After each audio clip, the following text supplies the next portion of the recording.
Good morning, everyone, and welcome to the Morning Breath live stream. I'm your host, Jeremy Tennell, and we are in week 2, day 8 of our 14-week journey entitled The Path of Personal Transformation. I hope everybody's morning is going well.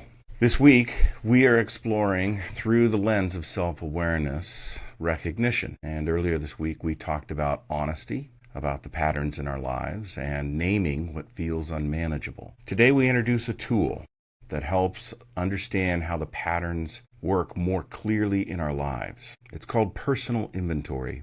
I use it every day, and when you get good at it, it becomes a tool that you can engage anytime, anywhere. Our ability to look inward and take stock of our internal selves allows us to adjust quickly. Recognition is a powerful tool, but recognition alone is often too imprecise to embrace a practice of ongoing transformation and change. We might say, something in my life isn't working. Something doesn't feel right. But if we stop there, the mind quickly moves on. Personal inventory helps us to move from general awareness to clear observation to actionable steps. It turns reflection into practice. A personal inventory is a structured moment where we pause, we examine, and we see patterns in our behaviors and emotional responses, our habits, our patterns of thinking, and our reactions to stress or conflict. And I want you to notice how this is a progression from what we've talked about earlier in the week, where we talked about noticing our emotions, noticing our behaviors. And now we're talking about our patterns of thinking. We're talking about how we react on a regular basis. This is not about self-criticism. It is an observation. Instead of asking, what's wrong with me? Why do I keep doing this? We ask questions like, what patterns are shaping my experience? Why is this behavior coming back? What is this connected to in my life? Most of the behaviors that shape our lives happen fairly automatically.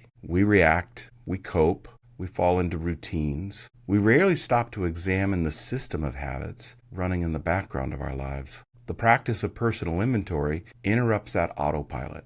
It invites us to step back and say, I recognize this pattern of behavior. What is going on in my life that is causing this to arise again? In systems thinking, we learned something important. Patterns drive outcomes. If the patterns stay the same, the outcome usually does too. Personal inventory helps us identify the loops operating in our lives. For example, stress, avoidance, more stress, more avoidance, or pressure, overwork, exhaustion, reduced clarity, more pressure. A more concrete example might be white lie, unaccountable action, increased deception in our lives, unaccountable ongoing behavior, blatant lying.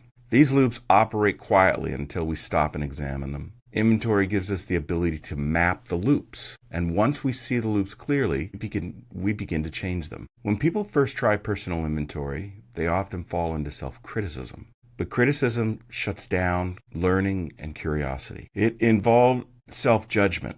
I'm wrong for doing this. This is a bad habit. Inventory works best when we approach ourselves with curiosity and compassion. Where's the root of this behavior? We are not trying to prove something is wrong with us. We are simply learning how an internal system operates within us. Curiosity opens the door to insight, and insight creates the possibility for change.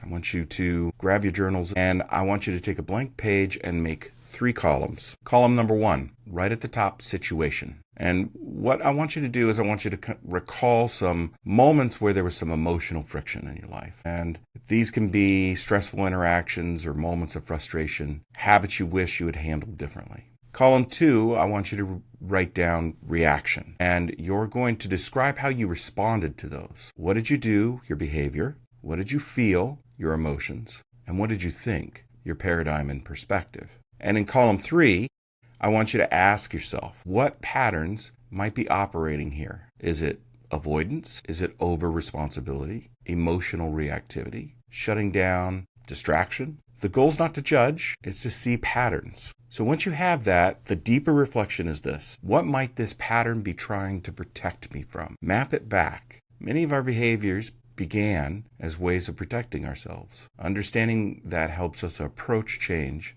with grace instead of shame. Okay, let's get into our breath work. And why do we breathe? Because Being intentional with our breath allows us to engage our autonomic nervous system and regulate it ourselves. We can often notice when we're stressed out if we just pay attention to breath. Those moments when we're walking around, pause and ask yourself, observe, how am I breathing right now? Is my breathing shallow and short? We walk around for large parts of our day breathing in shallow and short breaths, which are only compounding the stress in our lives because we're in a flight, fight, or freeze scenario within our bodies. When we pay attention to our breath, we can inhale through our nose and exhale through our mouths. That single action already begins to reset our nervous system. So let's take a moment and practice. I'm setting a timer. We're going to do 5 minutes. And what I want you to do is, again, we're going to connect the intelligence of our heart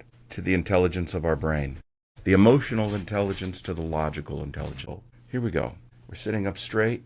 We're going to take a 5 or 6 second breath in through our nose and out through our mouths. As we practice this, our bodies begin to learn that our awareness is engaging our autonomic nervous system, not just passively allowing it to do what it does and engage when we don't necessarily need it to or want it to. Our bodies learn that we're not on autopilot, and we begin to be able to engage this quickly, and we can build resilience in our life, resilience against stressful interactions, resilience against stressful moments and times in our life. It doesn't mean that the stress goes away, but it means that our ability to be more cognitive resilient, more emotionally stable, and more grounded becomes broader, bigger in our lives. So don't forget to breathe. Have a great day, and I will see you at 5:30 a.m. tomorrow morning. Thanks for joining me.